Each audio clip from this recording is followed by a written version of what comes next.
ಎಲ್ಲರಿಗೂ ನಮಸ್ಕಾರ. ಸ್ಪರ್ಧಾ ವಿದ್ಯಾಲಯಕ್ಕೆ ನಿಮ್ಮೆಲ್ಲರಿಗೂ ಸ್ವಾಗತ. ಇವತ್ತು ದಿನಾಂಕ ಮಾರ್ಚ್ 7, 2026. ಇವತ್ತಿನ ಪ್ರಮುಖ ಪ್ರಚಲಿತ ವಿದ್ಯಮಾನಗಳನ್ನು ಪ್ರಶ್ನೋತ್ತರ ರೂಪದಲ್ಲಿ ನೋಡೋಣ ಬನ್ನಿ. ಎಕ್ಸಾಮ್ ದೃಷ್ಟಿಯಿಂದ ಪ್ರತಿಯೊಂದು ಪಾಯಿಂಟ್ ಕೂಡ ತುಂಬಾನೇ ಇಂಪಾರ್ಟೆಂಟ್. ಸೊ ಬನ್ನಿ ನೇರವಾಗಿ ಶುರು ಮಾಡೋಣ. ಸರಿ, ನಮ್ಮ ಮೊದಲನೇ ಪ್ರಶ್ನೆ ನೋಡೋಣ. ಇದು ನಮ್ಮ ಕರ್ನಾಟಕದ ಆರೋಗ್ಯ ಕ್ಷೇತ್ರಕ್ಕೆ ಸಂಬಂಧಪಟ್ಟಿದ್ದು. ಇಲ್ಲಿ 3 ಸ್ಟೇಟ್ಮೆಂಟ್ಸ್ ಕೊಟ್ಟಿದ್ದೀವಿ. 1, ವಿಕ್ಟೋರಿಯಾ ಆಸ್ಪತ್ರೆಗೆ ಹೊಸದಾಗಿ ನಾಮಕರಣ ಮಾಡಿರೋದು. 2ನೇದು, ಕಾರವಾರ ಮತ್ತು ಯಾದಗಿರಿಯಲ್ಲಿ ಹೊಸ ಸೂಪರ್ ಸ್ಪೆಷಾಲಿಟಿ ಆಸ್ಪತ್ರೆಗಳನ್ನ ಕಟ್ಟೋದು. ಮತ್ತು 3ನೇದು, ಬೆಂಗಳೂರು ಮತ್ತು ಕಲಬುರಗಿಯಲ್ಲಿ IVF ಸೆಂಟರ್ಗಳನ್ನ ಸ್ಥಾಪಿಸೋದು. ಇದರಲ್ಲಿ ಯಾವ ಹೇಳಿಕೆ ಸರಿ ಅನ್ಸುತ್ತೆ? ಸ್ವಲ್ಪ ಯೋಚನೆ ಮಾಡಿ ನೋಡಿ. ಓಕೆ, ಸರಿಯಾದ ಉತ್ತರ ಆಪ್ಷನ್ ಡಿ. ಅಂದ್ರೆ ಮೇಲೆ ಕೊಟ್ಟಿರೋ 3 ಹೇಳಿಕೆಗಳು ಕರೆಕ್ಟ್ ಆಗಿವೆ. ಬನ್ನಿ ಒಂದೊಂದಾಗಿ ಡೀಟೇಲ್ಸ್ ನೋಡೋಣ. ಫಸ್ಟ್, ಬೆಂಗಳೂರಿನ ಹಿಸ್ಟಾರಿಕ್ ವಿಕ್ಟೋರಿಯಾ ಹಾಸ್ಪಿಟಲ್ಗೆ ಪ್ರಸಿದ್ಧ ಸಮಾಜವಾದಿ ನಾಯಕರಾಗಿದ್ದ ಶಾಂತವೇರಿ ಗೋಪಾಲಗೌಡರ ಹೆಸರನ್ನ ಇಡಲಾಗಿದೆ. ಇದೊಂದು ದೊಡ್ಡ ಗೌರವ. 2ನೇ ಪಾಯಿಂಟ್, ಕಾರವಾರ ಮತ್ತು ಯಾದಗಿರಿಯಲ್ಲಿ ತಲಾ 100 ಕೋಟಿ ರೂಪಾಯಿ ಖರ್ಚು ಮಾಡಿ ಹೊಸ ಸೂಪರ್ ಸ್ಪೆಷಾಲಿಟಿ ಆಸ್ಪತ್ರೆಗಳನ್ನು ನಿರ್ಮಾಣ ಮಾಡ್ತಿದ್ದಾರೆ. ಇದರಿಂದ ಆ ಭಾಗದ ಜನರಿಗೆ ಹೈ ಕ್ವಾಲಿಟಿ ಟ್ರೀಟ್ಮೆಂಟ್ ಸಿಗುತ್ತೆ. ಇನ್ನು 3ನೇ ವಿಷಯ, ಸಂತಾನ ಇಲ್ಲದೆ ಬಾಧೆ ಪಡ್ತಿರೋ ದಂಪತಿಗಳಿಗೆ ಹೆಲ್ಪ್ ಆಗಲಿ ಅಂತ ಬೆಂಗಳೂರಿನ ವಾಣಿವಿಲಾಸ್ ಆಸ್ಪತ್ರೆ ಹಾಗೂ ಕಲಬುರಗಿಯ ಜಿಮ್ಸ್ನಲ್ಲಿ IVF ಸೆಂಟರ್ಗಳನ್ನು ತೆರೆಯಲಾಗ್ತಿದೆ. ಬನ್ನಿ ಈಗ 2ನೇ ಪ್ರಶ್ನೆ ಕಡೆ ಹೋಗೋಣ. ಇದು ಸೈನ್ಸ್ ಆ್ಯಂಡ್ ಎನ್ವೈರ್ನ್ಮೆಂಟ್ಗೆ ಸಂಬಂಧಪಟ್ಟಿದ್ದು. ನೀರು ಎಷ್ಟು ಶುದ್ಧವಾಗಿದೆ ಅಂತ ಟೆಸ್ಟ್ ಮಾಡೋಕ್ಕೆ MPN ಅಂತ ಒಂದು ಮೆಥಡ್ ಯೂಸ್ ಮಾಡ್ತಾರೆ. MPN ಅಂದರೆ ಮೋಸ್ಟ್ ಪ್ರಾಬಬಲ್ ನಂಬರ್. ಹಾಗಾದರೆ ಈ MPN ಟೆಸ್ಟ್ ನೀರಿನಲ್ಲಿರೋ ಏನನ್ನ ಅಳತೆ ಮಾಡುತ್ತೆ? ಹೆವಿ ಮೆಟಲ್ಸಾ, ಬ್ಯಾಕ್ಟೀರಿಯಾನ, ಉಪ್ಪಿನಂಶನ ಅಥವಾ ಡಿಸಾಲ್ವ್ಡ್ ಆಕ್ಸಿಜನ್ ಅನ್ನ? ಸರಿಯಾದ ಉತ್ತರ ಆಪ್ಷನ್ ಬಿ. NPN ಅನ್ನೋದು ಒಂದು ಮೈಕ್ರೋಬಯಾಲಜಿಕಲ್ ಟೆಸ್ಟ್. ಸಿಂಪಲ್ ಆಗಿ ಹೇಳೋದಾದ್ರೆ, ಒಂದು 100 ml ನೀರಿನ ಸ್ಯಾಂಪಲ್ ತಗೊಂಡು ಅದರಲ್ಲಿ ಫೀಕಲ್ ಕಾಲಿಫಾರ್ಮ್ ಅಥವಾ ಕೋಲಿ ಅಂತಾರಲ್ಲ, ಆ ಬ್ಯಾಕ್ಟೀರಿಯಾ ಎಷ್ಟಿರಬಹುದು ಅಂತ ಅಂದಾಜು ಮಾಡುವ ವಿಧಾನ ಇದು.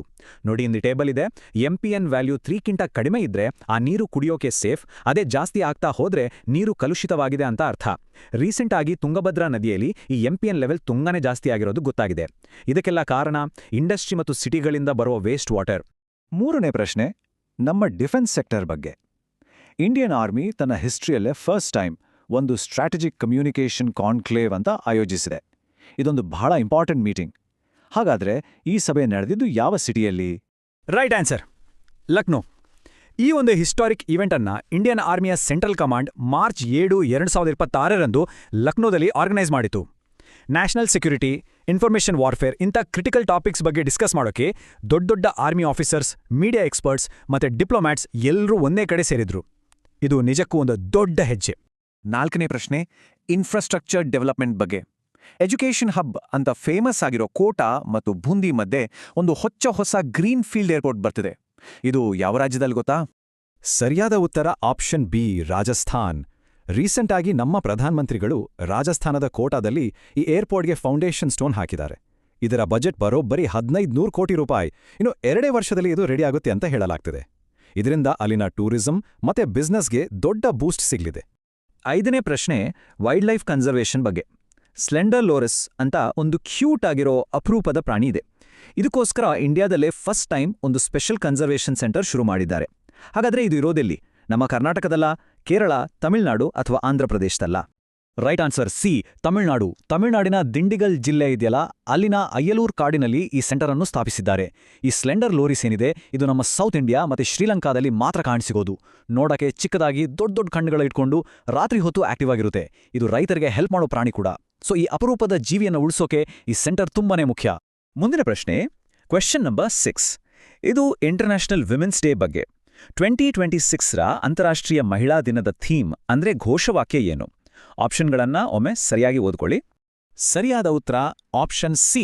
2026ರ ಥೀಮ್ ಹಕ್ಕುಗಳು ಮತ್ತು ನ್ಯಾಯದೊಂದಿಗೆ ಪ್ರತಿಯೊಂದು ಮಹಿಳೆ ಮತ್ತು ಬಾಲಿಕೆಯ ಸಬಲೀಕರಣಕ್ಕಾಗಿ ನಿಜವಾದ ಕ್ರಮ.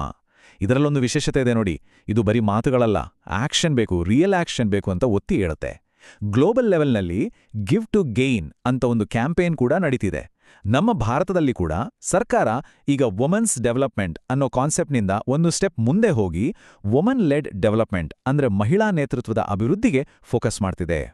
ಓಕೆ, ಮುಂದೆಂದು ಒಂದು ಪ್ರಶ್ನೆ ಅಲ್ಲ, ಬದಲಾಗಿ ಒಂದು ಇಂಟ್ರೆಸ್ಟಿಂಗ್ ಫ್ಯಾಕ್ಟ್ ನಮ್ಮ ಕಲ್ಚರಲ್ ಹೆರಿಟೇಜ್ ಬಗ್ಗೆ.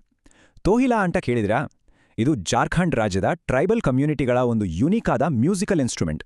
ರೀಸೆಂಟ್ ಆಗಿ ಮಿನಿಸ್ಟ್ರಿ ಆಫ್ ಟ್ರೈಬಲ್ ಅಫೇರ್ಸ್ ಇದರ ಬಗ್ಗೆ ಮಾಹಿತಿ ಹಂಚಿಕೊಂಡಿತ್ತು. ಇದನ್ನ ಮಾಡೋ ರೀತಿಯೇ ತುಂಬಾ ಚೆನ್ನಾಗಿದೆ. ಇದನ್ನ ಮಾಡೋಕೆ ಬಳಸೋದು ಪೂರ್ತಿ ನ್ಯಾಚುರಲ್ ವಸ್ತುಗಳನ್ನ, ಒಣಗಿದ ಕುಂಬಳಕಾಯಿ ಮತ್ತೆ ಬಿದಿರು. ಇದಕ್ಕಿರೋದು ಒಂದೇ ಒಂದು ತಂತಿ, ಅದನ್ನ ಮೀಟಿದ್ರೆ ತುಂಬಾನೇ ಸಾಫ್ಟ್ ಆದ ಮೆಲೋಡಿಯಸ್ ಆದ ಸೌಂಡ್ ಬರುತ್ತೆ.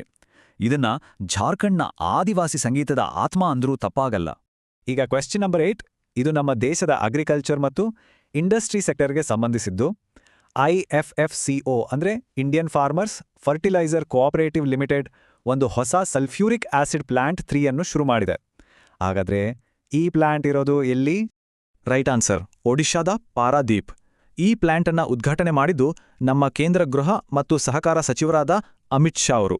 ಎಕ್ಸಾಮ್ ಪಾಯಿಂಟ್ ಆಫ್ ವ್ಯೂ ಇಂದ ಈ 4 ಪಾಯಿಂಟ್ಸ್ ನೆನಪಲ್ಲಿಟ್ಕೊಳ್ಳಿ. ಯಾರು ಉದ್ಘಾಟಿಸಿದ್ದು? ಅಮಿತ್ ಶಾ. ಪ್ಲಾಂಟ್ ಹೆಸರು SAP3. ಯಾವ ಸಂಸ್ಥೆ? IFFCO. ಎಲ್ಲಿದೆ? ಪಾರಾದೀಪ್, ಒಡಿಶಾ.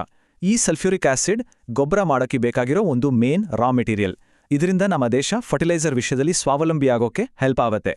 9ನೇ ಪ್ರಶ್ನೆ, ನಮ್ಮ ನೆಕ್ಸ್ಟ್ ಸೆನ್ಸಸ್ ಬಗ್ಗೆ. ಸೆನ್ಸಸ್ 2027ಗಾಗಿ ಪ್ರಗತಿ ಮತ್ತೆ ವಿಕಾಸ್ ಅಂತ 2 ಹೆಸರುಗಳನ್ನ ಇಂಟ್ರೊಡ್ಯೂಸ್ ಮಾಡಿದ್ದಾರೆ. ಹಾಗಾದ್ರೆ ಈ ಪ್ರಗತಿ ಮತ್ತೆ ವಿಕಾಸ್ ಅಂದ್ರೆ ಏನು? ಮೊಬೈಲ್ ಆಪ್ಗಳ, ಸೆನ್ಸಸ್ನ ಮ್ಯಾಸ್ಕಾಟ್ಗಳ, ಹೊಸ ಸ್ಲೋಗನ್ಗಳ ಅಥವಾ ವೆಬ್ಸೈಟ್ಗಳ? ಸರಿಯಾದ ಉತ್ತರ ಆಪ್ಷನ್ ಬಿ. ಇವು ಸೆನ್ಸಸ್ನ ಅಧಿಕೃತ ಮ್ಯಾಸ್ಕಾಟ್ಗಳು. ಪ್ರಗತಿ ಅನ್ನೋದು ಮಹಿಳಾ ಗಣತಿದಾರರನ್ನ ಅಂದ್ರೆ ಫೀಮೇಲ್ ಎನ್ಯುಮರೇಟರ್ಸ್ನ ಪ್ರತಿನಿಧಿಸುತ್ತೆ. ವಿಕಾಸ್ ಅನ್ನೋದು ಪುರುಷ ಗಣತಿದಾರರನ್ನ ಪ್ರತಿನಿಧಿಸುತ್ತೆ. ಇದರಲ್ಲಿ ಒಂದು ತುಂಬಾ ಇಂಪಾರ್ಟೆಂಟ್ ಪಾಯಿಂಟ್ ಇದೆ. ಸೆನ್ಸಸ್ 2027 ಇದೆಯಲ್ಲ, ಇದು ಇಂಡಿಯಾದ ಹಿಸ್ಟ್ರಿಯಲ್ಲೇ ಮೊದಲ ಕಂಪ್ಲೀಟ್ ಡಿಜಿಟಲ್ ಸೆನ್ಸಸ್ ಆಗಲಿದೆ. ಅಂದ್ರೆ ಜನರೇ ತಮ್ಮ ಮಾಹಿತಿಯನ್ನ ಆನ್ಲೈನ್ನಲ್ಲಿ ತಾವೇ ಫಿಲ್ ಮಾಡೋ ಕೂಡ ಅವಕಾಶ ಇರುತ್ತೆ. ಸರಿ, ಇವತ್ತಿನ ನಮ್ಮ ಮೇನ್ ಕ್ವೆಶ್ಚನ್ ಆನ್ಸರ್ ಸೆಕ್ಷನ್ನ last question number 10. Tribal art ಅನ್ನು ಪ್ರಮೋಟ್ ಮಾಡೋಕೆ ನಡೆಯೋ ಟ್ರೈಬ್ಸ್ ಆರ್ಟ್ ಫೆಸ್ಟಿವಲ್ 2026 ಇದನ್ನು ಎಲ್ಲಿ ಆರ್ಗನೈಸ್ ಮಾಡಲಾಗಿದೆ? ಸರಿಯಾದ ಉತ್ತರ ಬಿ, ನವದೆಹಲಿ. ಈ ಫೆಸ್ಟಿವಲ್ ನಡೆದಿರೋದು ನವದೆಹಲಿಯ ಟ್ರಾವಂಕೂರ್ ಪ್ಯಾಲೇಸ್ನಲ್ಲಿ. ಇದನ್ನು ಆಯೋಜನೆ ಮಾಡಿದ್ದು ಮಿನಿಸ್ಟ್ರಿ ಆಫ್ ಟ್ರೈಬಲ್ ಅಫೇರ್ಸ್ ಜೊತೆಗೆ national gallery of modern art ಅಂದ್ರೆ NGMA ಮತ್ತು ಫಿಕ್ಕಿ. ಇದರ ಮುಖ್ಯ ಉದ್ದೇಶ ಏನಪ್ಪಾ ಅಂದ್ರೆ ದೇಶದ ಮೂಲೆ ಮೂಲೆಯಲ್ಲಿರೋ ಟ್ರೈಬಲ್ ಆರ್ಟಿಸ್ಟ್ಗಳಿಗೆ ಒಂದು ನ್ಯಾಷನಲ್ ಪ್ಲಾಟ್ಫಾರ್ಮ್ ಕೊಡೋದು. ಓಕೆ, ಇವತ್ತಿನ 10 ಇಂಪಾರ್ಟೆಂಟ್ ಪ್ರಶ್ನೆಗಳನ್ನ ಡೀಟೇಲ್ ಆಗಿ ನೋಡಿದ್ವಿ. ಈಗ ನಮ್ಮ ಮೆಮರಿಯನ್ನ ಇನ್ನಷ್ಟು ಶಾರ್ಪ್ ಮಾಡ್ಕೊಳ್ಳೋಕೆ ಕಳೆದ ತಿಂಗಳ ಕೆಲವು ಪ್ರಮುಖ ಪಾಯಿಂಟ್ಸ್ನ ಒಂದು ರ್ಯಾಪಿಡ್ ಫೈರ್ ರೌಂಡ್ನಲ್ಲಿ ಫಟಾಫಟ್ ಅಂತ ರಿವೈಸ್ ಮಾಡೋಣ. ಬನ್ನಿ ಶುರು ಮಾಡೋಣ. ಕರ್ನಾಟಕ ನಾಡಗೀತೆಯ ಅಫಿಷಿಯಲ್ ಡ್ಯೂರೇಷನ್ 2 ನಿಮಿಷ 30 ಸೆಕೆಂಡ್. ಹ್ಯೂಮನ್ ರೇಬೀಸ್ ಅನ್ನ ದೆಹಲಿ ಸರ್ಕಾರ ನೋಟಿಫಿಯಬಲ್ ಡಿಸೀಸ್ ಅಂತ ಘೋಷಿಸಿದೆ. ಎಂಬ ಎಫೆಕ್ಟ್ ಅಂದ್ರೆ ಬಿಸಿ ನೀರು ತಣ್ಣೀರಿಗಿಂತ ಬೇಗ ಫ್ರೀಸ್ ಆಗೋದು. 2026ರ ನ್ಯಾಷನಲ್ ಟೆಕ್ಸ್ಟೈಲ್ ಮಿನಿಸ್ಟರ್ಸ್ ಮೀಟಿಂಗ್ ಗುವಾಹಟಿಯಲ್ಲಿ ನಡೆಯಲಿದೆ. ಡ್ರಾಫ್ಟ್ ಪೆಸ್ಟಿಸೈಡ್ ಮ್ಯಾನೇಜ್ಮೆಂಟ್ ಬಿಲ್ 2025 ಇದು ಹಳೆಯ 1968ರ ಆಕ್ಟ್ ಅನ್ನ ರೀಪ್ಲೇಸ್ ಮಾಡುತ್ತೆ. ಸಂವಿಧಾನದ ಆರ್ಟಿಕಲ್ 164 ಪ್ರಕಾರ ರಾಜ್ಯಪಾಲರು ಮುಖ್ಯಮಂತ್ರಿಯನ್ನ ನೇಮಕ ಮಾಡ್ತಾರೆ. ನಮ್ಮ ಉಪರಾಷ್ಟ್ರಪತಿಗಳು ಸಿಂಗ್ ಡಾನ್ಸ್ ಅಂಡ್ ಲೀಡ್ ಅನ್ನೋ ಪುಸ್ತಕವನ್ನ ರಿಲೀಸ್ ಮಾಡಿದ್ದಾರೆ. ಮತ್ತು ಮನೋಜ್ ಕೊಠಾರಿ 1990ರಲ್ಲಿ ವರ್ಲ್ಡ್ ಬಿಲಿಯರ್ಡ್ಸ್ ಚಾಂಪಿಯನ್ ಆಗಿದ್ರು. ಹೋಗೋ ಮುಂಚೆ ನಿಮಗೊಂದು ಹೋಮ್ವರ್ಕ್ ಕ್ವೆಶ್ಚನ್. ಕರ್ನಾಟಕ ರಾಜ್ಯದ 2026ರ ಬಜೆಟ್ನ ಟೋಟಲ್ ಸೈಜ್ ಎಷ್ಟು? ಅಂದ್ರೆ ಬಜೆಟ್ ಗಾತ್ರ ಎಷ್ಟು? ಇದರ ಬಗ್ಗೆ ಸ್ವಲ್ಪ ರಿಸರ್ಚ್ ಮಾಡಿ ಉತ್ತರ ಕಂಡಿಡಿರಿ. ನಿಮ್ಮ ಉತ್ತರ ಗೊತ್ತಾದ್ರೆ ಮರಿದೆ ಕೆಳಗೆ ಕಾಮೆಂಟ್ ಸೆಕ್ಷನಲ್ಲಿ ಟೈಪ್ ಮಾಡಿ.